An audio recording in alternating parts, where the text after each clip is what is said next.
The conversation about your face has become genuinely sophisticated.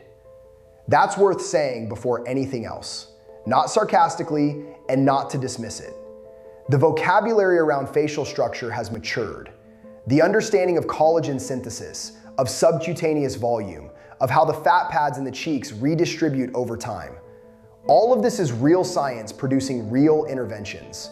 The results, in many hands, are visible and meaningful. None of that is in question here. What's in question is the frame, the perimeter of the conversation. Because every discussion of facial aging, every paper, every consultation, every video on this subject has been working inside the same invisible boundary. The boundary runs roughly at the collar. Below it, the body exists. Above it, the face is the subject. And in the 30, 40, 50 years that a face has been aging, the body below that collar has been almost entirely absent from the discussion about why. There is a diagonal seam running through you, not a metaphor, an anatomical structure. It begins at the arch of one foot, travels diagonally across your body, crosses itself twice, once at your hip and once at your shoulder, and arrives at the tissue underneath your scalp. From there, it connects directly to the soft tissue layer that anchors your cheek and underlies your jaw. That seam is the spiral chain. And if one side of that seam has been shortening, slowly, for the last few decades, because of how you sleep, which hand you use, which hip you lean on, then it has been pulling the tissue of your jaw downward and inward on that side. Specifically, asymmetrically, in a way that no conversation about collagen has ever addressed. That is what this investigation is about. Not a reversal of decades, not a promise about transformation. An inquiry into a chain that has been left out of the facial structure conversation entirely, and what happens when you apply 90 seconds of rotation to a system that has never once been given the chance to lengthen. Notice, before we go further, which side of your jaw sits slightly lower than the other. Find a mirror or recall a recent photograph. Not the texture, not the overall descent, the level. One side or the other typically sits a few millimeters lower. That observation is the starting point for this entire investigation. The body was not always understood as a continuous system. This is not obvious if you've grown up in a world where anatomy is taught from illustrations, where each muscle has a name and a defined origin and insertion, where the leg is the leg and the face is the face, and they are connected only when a specific diagnosis crosses the boundary between them. That understanding of the body as a collection of named, bounded, separable parts is not wrong exactly. It is incomplete in a way that took most of the 20th century to begin to see clearly. The methodology of anatomy shape its conclusions. When you dissect a body to understand it, you make decisions about what to keep and what to remove. And for most of the history of anatomical dissection, going back to the 16th century and continuing well into the 20th, connective tissue was removed. Not maliciously, methodologically. The connective tissue was considered packaging. The substance was the muscle, the nerve, the bone, the organ. You cleared away the wrapping to get to what mattered. And because anatomy understood the body through what it isolated, the body it described was a collection of isolatable parts. The shift, gradual, contested, occurring across several decades of the late 20th century, happened when certain anatomists began preserving the connective tissue during dissection instead of removing it, working more slowly, following the tissue rather than cutting through it, leaving the web in place and mapping what the web looked like when it was intact. What that work revealed was not the body that the textbooks described. The connected tissue, the material that anatomy had been discarding as packaging, was the system. It ran everywhere. It connected everything. And it did not simply connect things the way a hinge connects two doors. It organized. It ran in coherent lines of continuous tissue that carry load from one end of the body to the other, with no interruption, no natural seam, no anatomical location where one continuous line simply stopped and another began. The word for these lines, when they were finally mapped, was chains. Fascial chains, lines of transmission. Some of these chains are vertical. One runs straight up the back of the body, from the tissue of the soles of the feet, up the calf, behind the knee, through the hamstrings, across the lower back, up the spine, over the back of the skull, and terminates in the tissue above the eyebrows. One uninterrupted line. If you apply sustained tension at the bottom, the top responds. The heel affects the forehead. This was found, mapped, and confirmed. It is not in question. But straight is not the only direction the body organizes in. One chain doesn't go straight. It crosses. It angles. It travels diagonally and then crosses to the other side and then crosses back, producing a spiral pattern that runs from foot to skull in a helical path that is different in kind from any of the vertical chains. This chain is less famous, less discussed, and it is, in my view, and I want to be specific about what that view is based on, the chain most directly responsible for the specific pattern of descent that most people describe when they say their jawline has changed. The body's fascial network is like a watershed. Every tributary, every drainage stream, every creek running off every hillside, fed by the same rainfall and governed by the same topography. Change the topography in one part of the watershed, compact the soil somewhere, narrow a channel somewhere else, and the change doesn't stay where you made it. It redistributes. The water finds new paths. Pressure backs up in unexpected places. The whole system reflects the local change because the whole system is continuous. If the fascial network is the watershed, then the spiral chain is the main river running through it. The one whose course, when it narrows or diverts, changes the pressure balance across the entire basin, all the way to the delta. And within that main river, there are two structures that do the work of actually managing the flow. Two places where the channel crosses itself, where the pressure on one bank transfers to the other, where what happens on the right becomes tension on the left. The first crossing is at your hip. The second is at your shoulder. Now consider what it means for a household to have a support structure that nobody ever talks about because it runs behind the walls. The family gathers in the front rooms, the kitchen, the living room, the face the house presents to the street. Those rooms receive attention. They're decorated. When something goes wrong with them, those are the rooms that get repaired. The pipes and wiring running behind the walls, determining what's possible in every one of those front rooms, those exist entirely outside the conversation.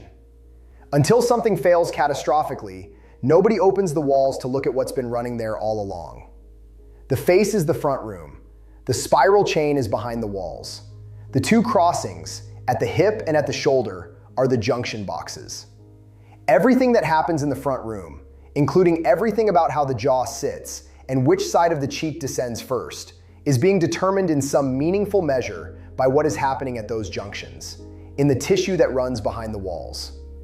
The route of the spiral chain, described in plain terms so you can follow it in your own body. It begins at the arch of one foot. The tissue there, the connective tissue of the sole, connects to the muscle on the inner side of the shin, which connects to the muscle running along the outer side of the knee. From there, it climbs to the outer thigh. You know the muscle on the outer side of your hip, the broad, flat tissue that aches when you've been sitting at a poor angle for hours, or when you lean into one hip for a long time in a queue. That's where the spiral begins to cross. The tissue of the outer hip connects to the diagonal trunk muscles, the muscles that run at an angle across your lower abdomen and lower back. These are the muscles that fire when you twist, when you reach across your body, when you swing a bag or carry a child on one hip. The direction of their fibers is oblique. And at the level of the waist, these oblique fibers connect across the midline to the muscles on the opposite side. The spiral, which started at the right foot, has now crossed to the left side of the body at the waist. From the left side of the waist, the chain climbs the rib cage. The muscles on the side of the ribs connect to the muscles lying against the inner surface of the left shoulder blade. And here, at the shoulder, the second crossing happens. Those inner shoulder blade muscles connect to the muscles on the right side of the upper spine and neck. The spiral, which crossed left at the waist, crosses back to the right at the shoulder. From the right upper spine and neck, the chain travels diagonally to the base of the right skull. The specific muscle running this segment climbs from the upper vertebrae to the base of the skull on the right side. That muscle connects to face, and this is where the face enters the picture. Pits, the connective tissue sheet that sits just beneath your scalp. The thin, flat layer you can feel sliding when you press your fingertips to the side of your head and move the scalp gently. That scalp tissue connects at the temples and sides of the skull to the soft tissue layer of the face, the layer that anchors the cheek, the layer from which the jaw hangs, the layer that has been described in anatomical work as the continuous tissue foundation of the entire lower face. So, right foot, left waist crossing, right shoulder crossing, right skull, right jaw. That is the relay. That is the chain. Right hip tension does not directly pull the right jaw. It crosses through the left side of the waist, crosses back through the right side of the shoulder, and arrives at the right side of the skull and face. The crossings are the mechanism. They are what makes the spiral. And the tissue system connecting all of those structures is the same tissue system that the Connected Face Protocol was built to address.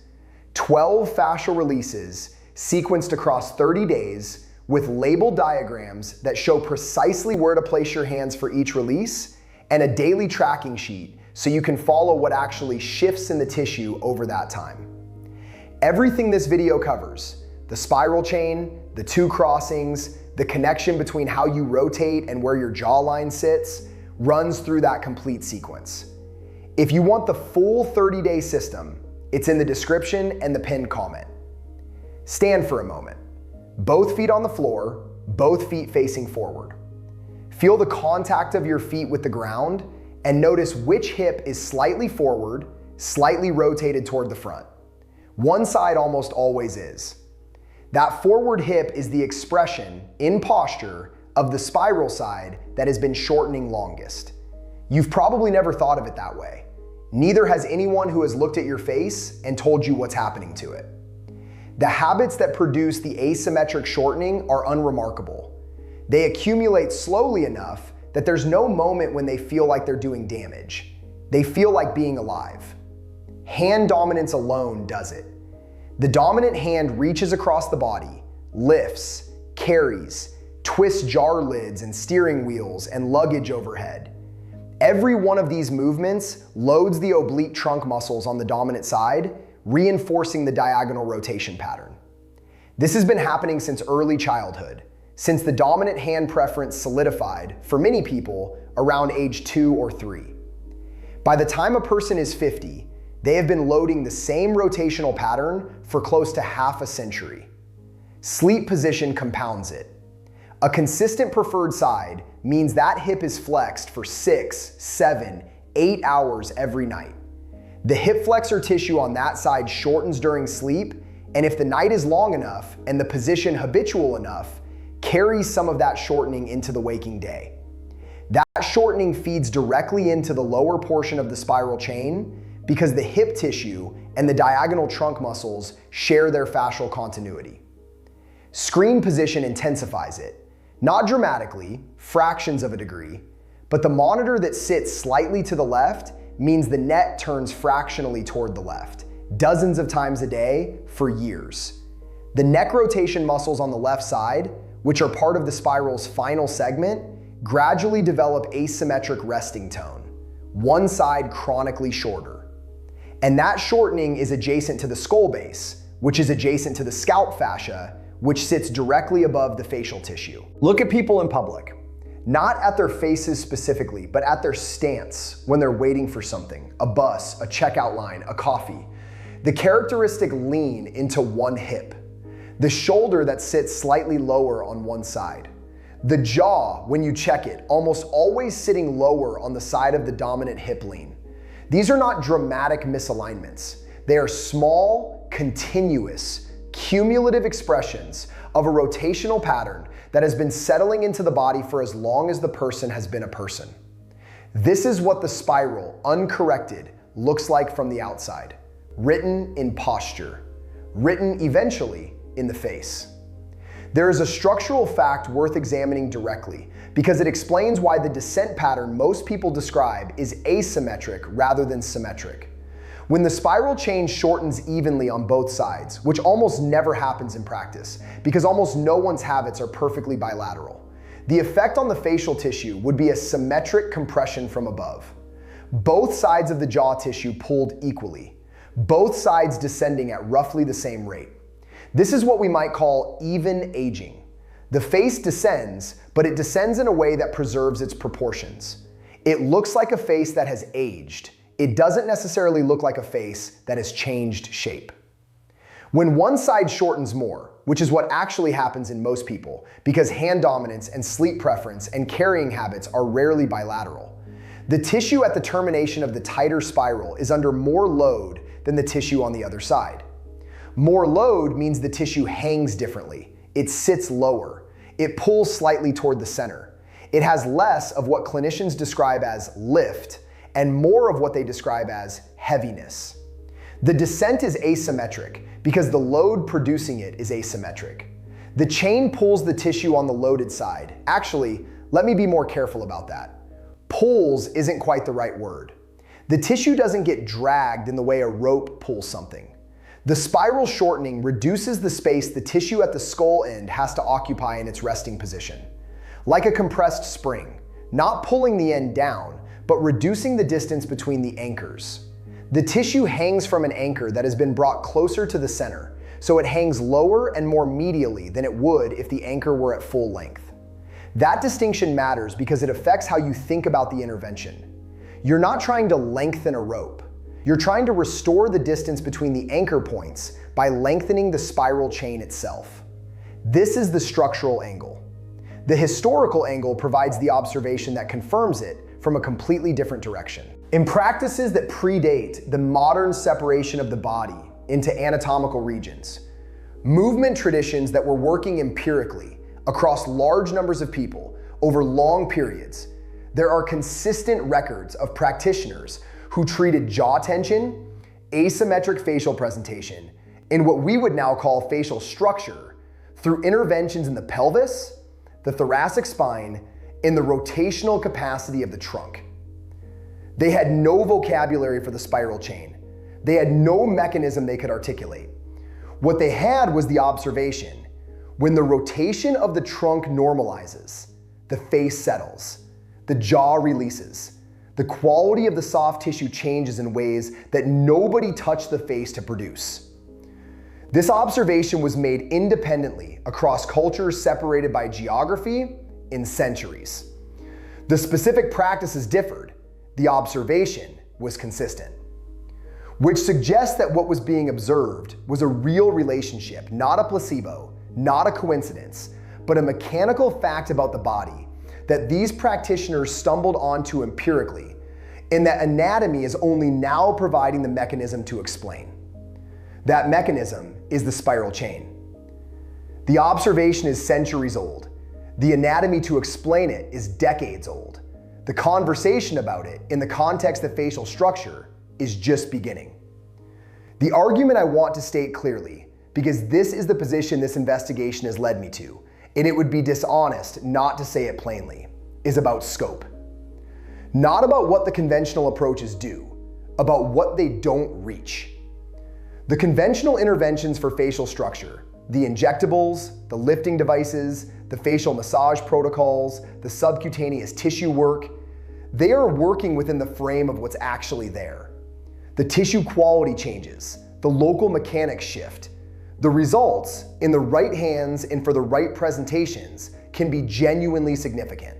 This is not an argument against them. This is an argument about where the load is coming from. If the spiral chain is shortened on one side, it is delivering a continuous, slow mechanical load to the tissue at the far end of the chain, to the scalp fascia, to the tissue of the cheek and jaw.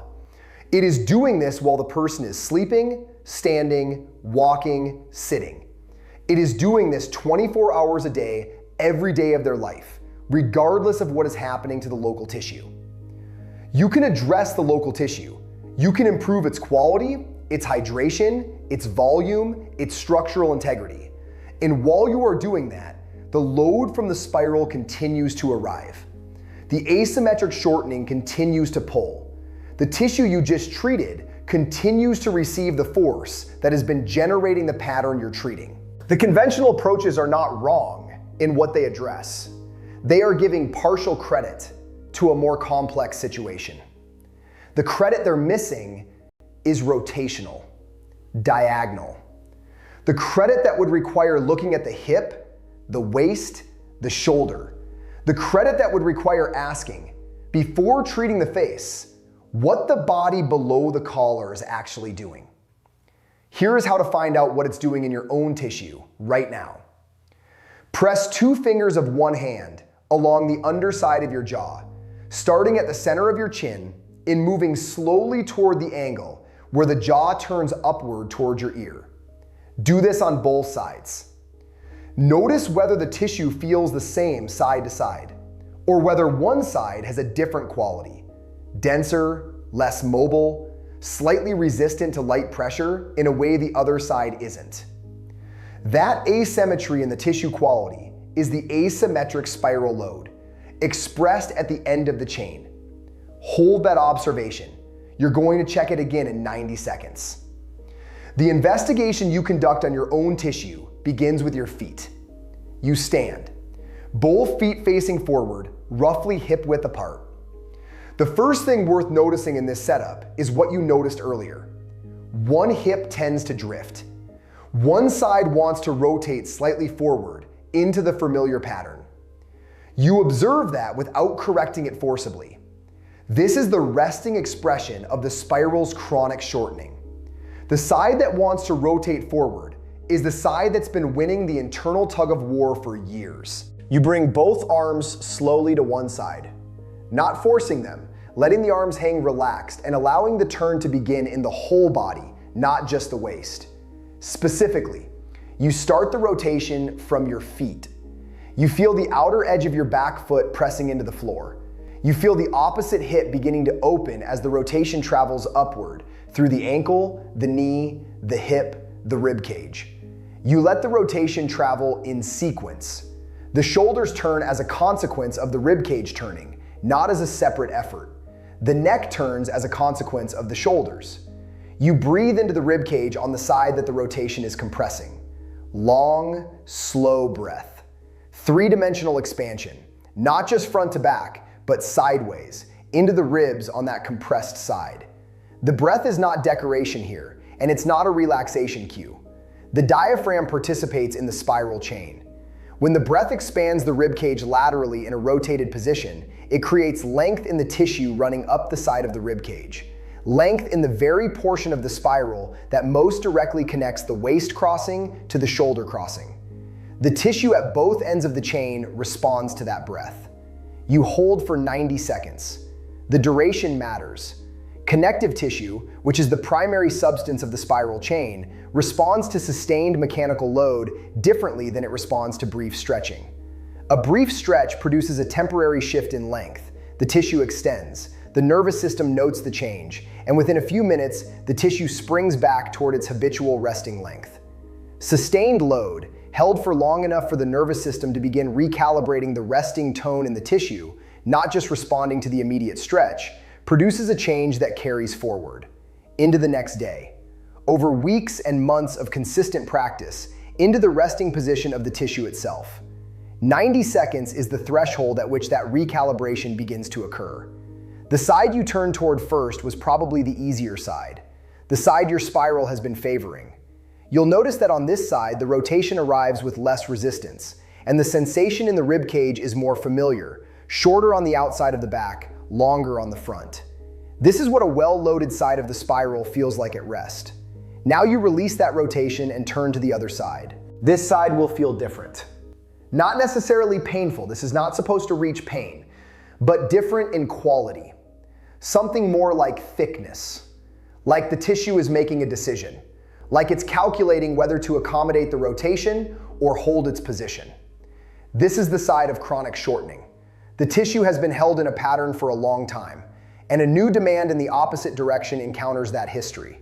You breathe into the compressed side here as well. Long, slow breath. You feel the resistance differently from the first side.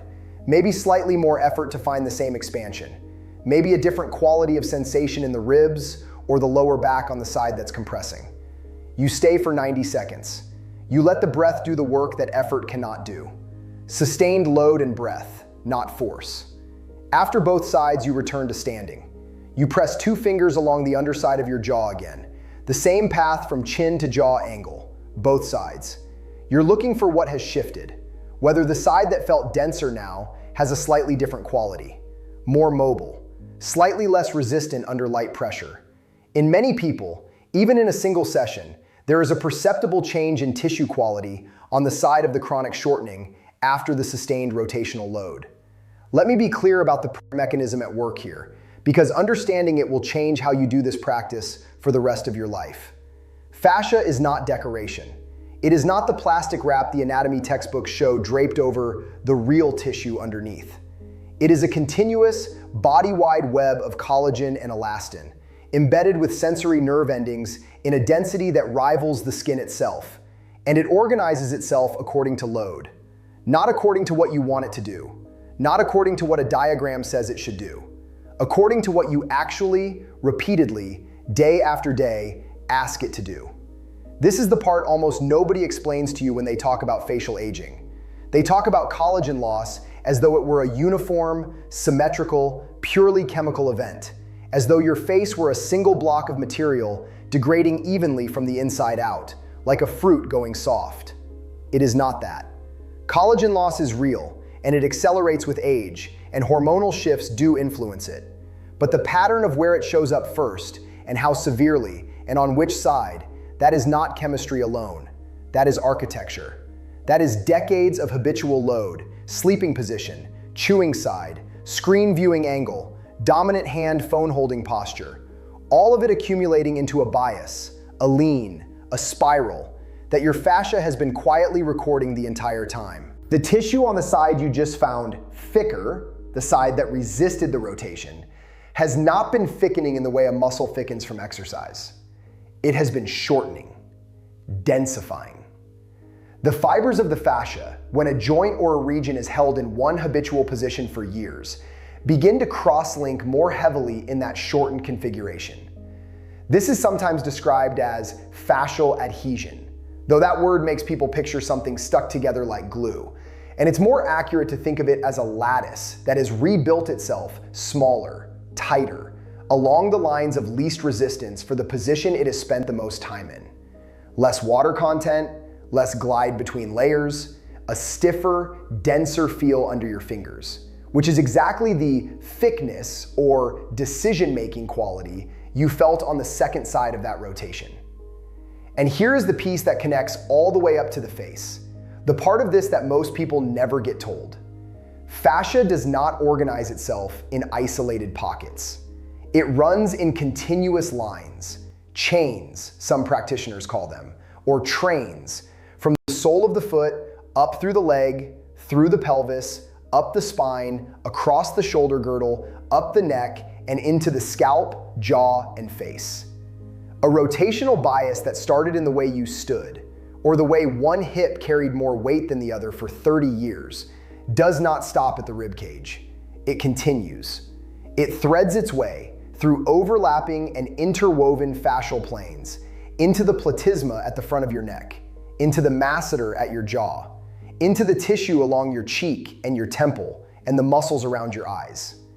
This is why the jaw asymmetry you've been examining in the mirror, and yes, we are back to the mirror, because everything in this practice eventually returns you there, is very rarely a jaw problem in isolation.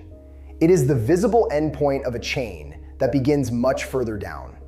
You can spend years doing isolated jaw exercises, isolated cheek lifts, isolated massage on the masseter alone, and get a modest, temporary softening, because you are addressing the last link in the chain without ever touching the tension feeding into it from below. That is precisely why this practice starts at the ribs and the spine and works its way upward, session after session, rather than starting at the face.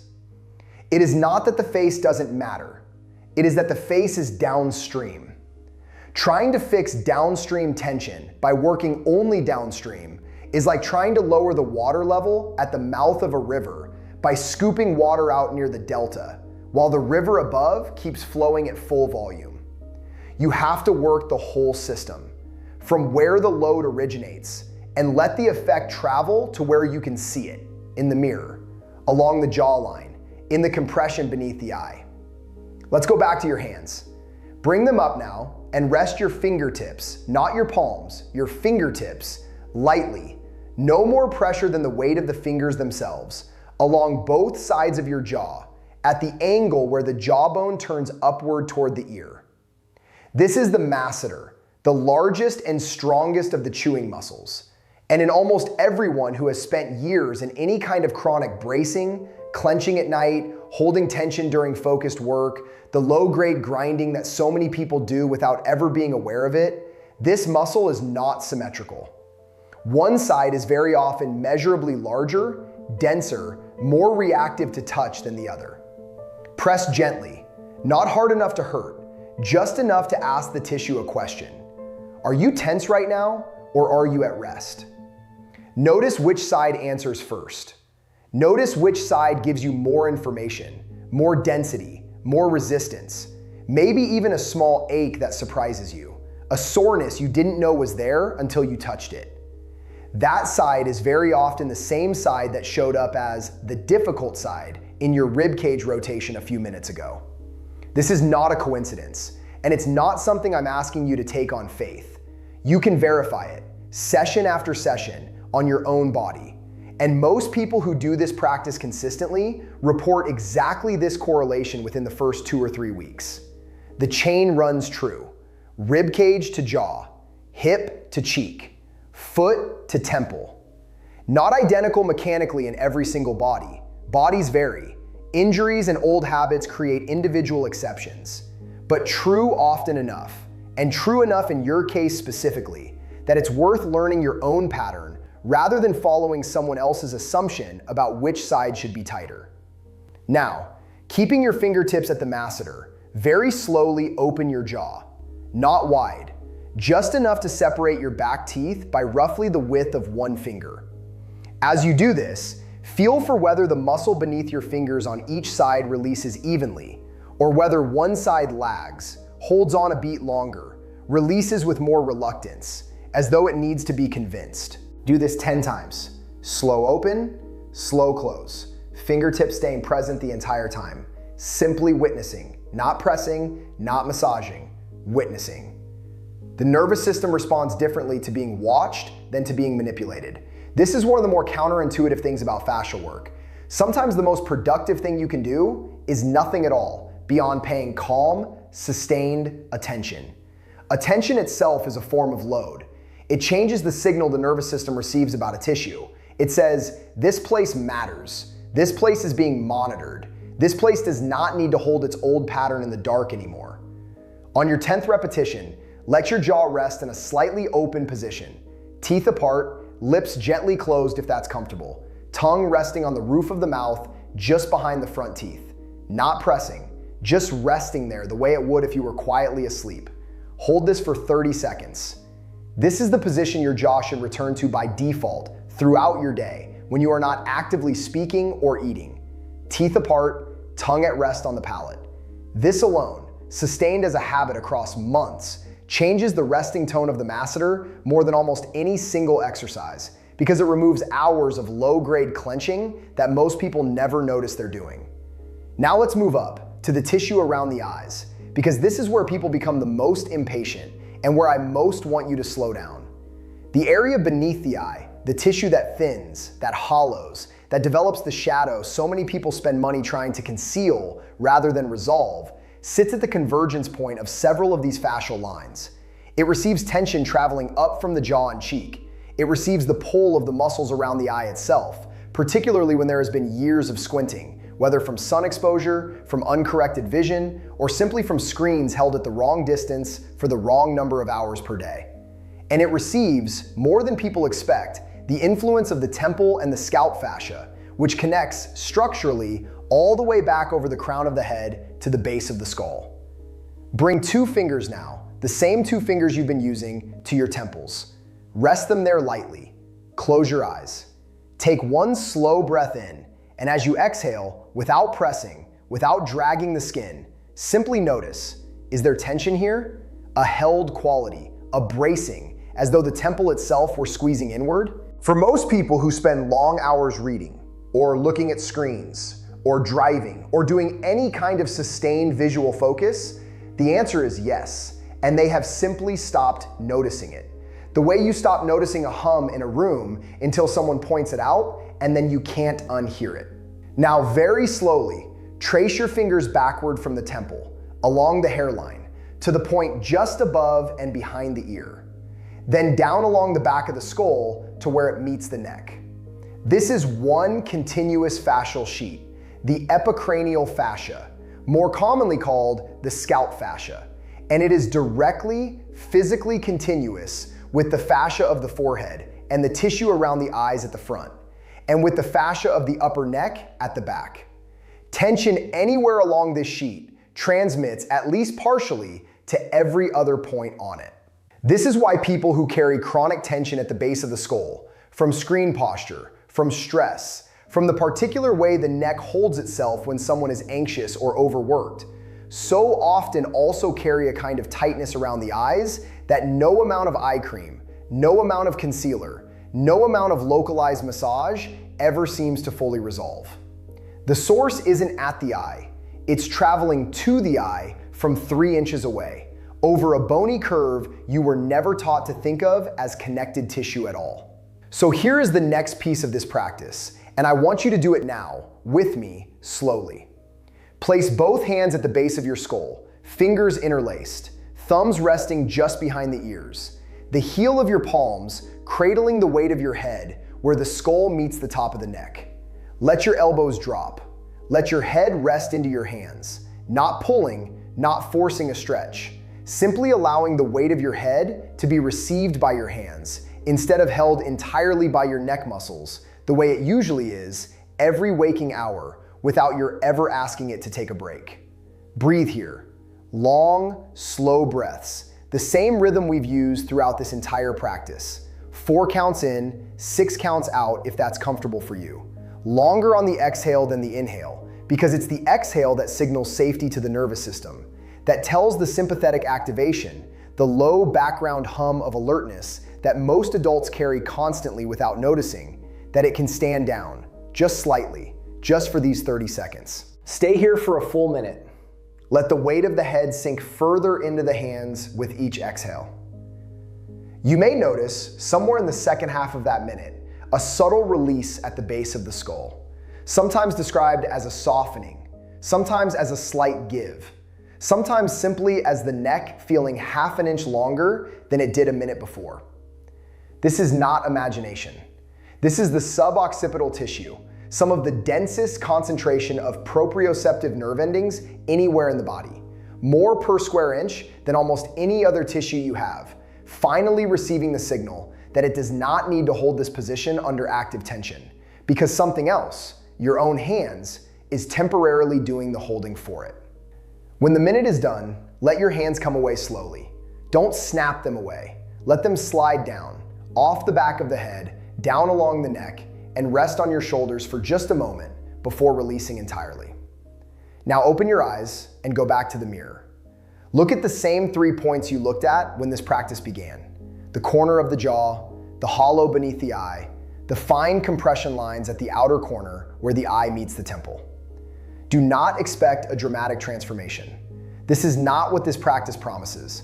And anyone who promises you a visibly different face after one 20-minute session is selling you something other than the truth. What you may notice, what most people, when they actually stop and look carefully rather than glance and move on, do notice, is something quieter. A slight increase in symmetry between the two sides. A softening of the shadow beneath one eye, usually the side that corresponded to your denser masseter, your tighter rotation, your longer held pattern. A sense, difficult to name precisely, but easy to feel, that the face in the mirror is a slightly more accurate reflection of how you actually feel right now than the face that looked back at you 20 minutes ago. This is the work, not a single dramatic before and after, a long accumulation of these small, honest sessions, the ribcage rotation, the jaw witnessing, the temple tracing, the weight of the head received by the hands, repeated consistently enough, over enough weeks, that the fascia stops defending its old pattern and starts organizing itself gradually around a new one. One that is more symmetrical, less braced, less shaped by 30 years of habit, and more shaped by what you are asking of it today. There is a question people ask me at this point, almost every time, and I want to answer it now before you close this session and go about your day.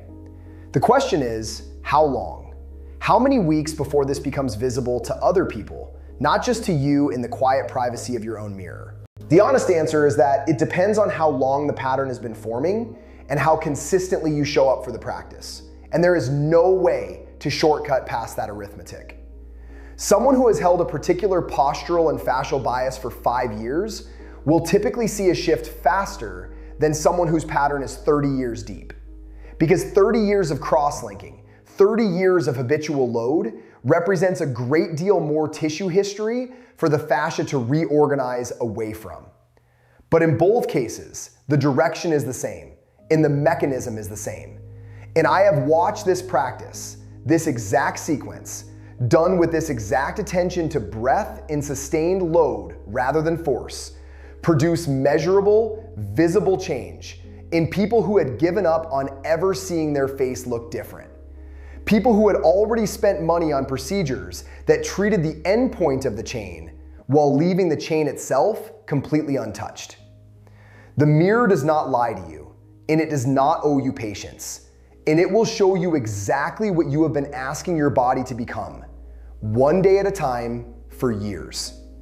But it will also show you, faithfully and without delay, the first honest evidence of change the moment your body actually begins to change, which is the whole reason we return to it just now, and the whole reason we will return to it again at the start of your next session, checking the same 3 points, watching the same story continue to unfold, one 20-minute practice at a time, until the face in the mirror finally, quietly, becomes the one that matches how you feel underneath it.